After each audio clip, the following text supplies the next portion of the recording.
तीन स्थितियां हैं तुम्हारी। एक तो साक्षी की, तब मन बिल्कुल नहीं है, क्योंकि कोई तरंग ही नहीं है। मन तो तरंगों का जोड़ है, विचार के प्रवाह का नाम है। साक्षी की दशा, तब झील बिल्कुल मौन है, कोई हवा कपाती नहीं। फिर दूसरी अवस्था है विचारक की।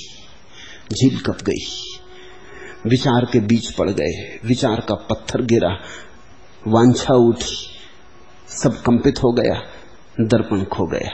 वो दर्पण जैसी शांत झील जो अभी तक चांद को झलकाती थी, अब नहीं झलकाती। अब चांद भी टुकड़े टुकड़े हो गया, चांदी फैल गई पूरी झील पर, लेकिन चांद का प्रतिबिंब अब कहीं भी ठीक से नहीं बनता, सब विकृत हो गया।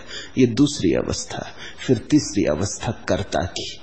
वो जो विचार में तुमने पकड़ लिया, जल्दी ही कर्म बनेगा। साक्षी, विचार और कर्म।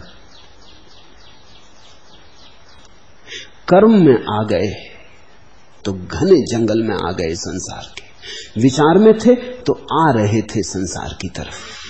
साक्षी से चूक गए थे, कर्म में आए ना थे, मध्य में अटके थे, त्रिशंकु थे। साक्षी को जो उपलब्ध हो ले वह व्यक्ति है धार्मिक। जो विचार में उलझा रहे वह व्यक्ति है दार्शनिक। और जो कर्म में उतर आए वही है राजनीतिज्ञ। धर्म,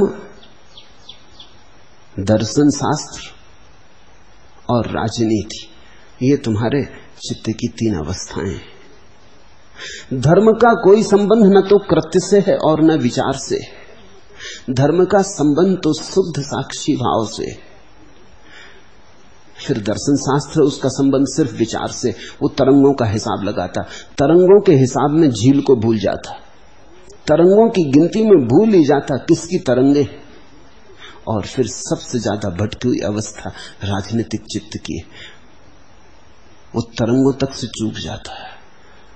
वो तो तरंगों के जो परिणाम होते, अगर झील में तरंगे हैं तो तरंगों से जो आवाज उठती है वो पास की वादियों में गूंजने लगती, उसका हिसाब रखता है। जब तक कर्म ना बन जाए कोई चीज, तब तक राजनीति नहीं बनती।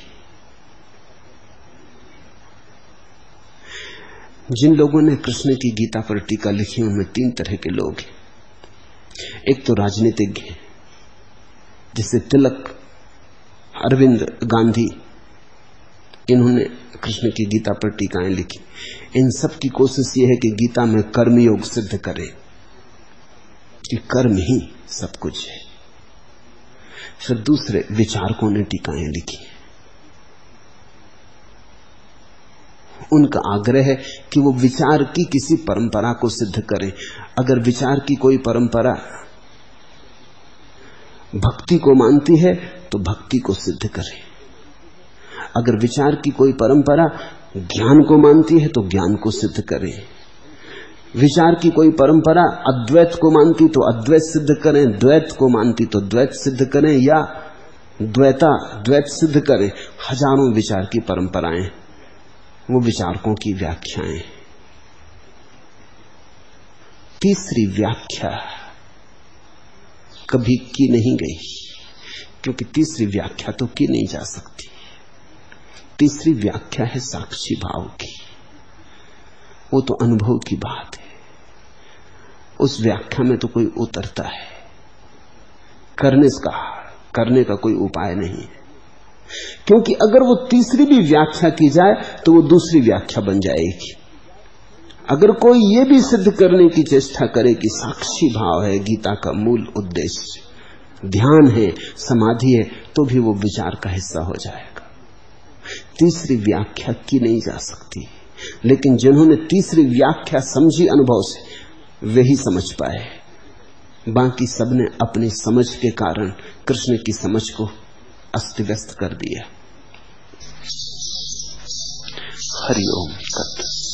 आज इतना।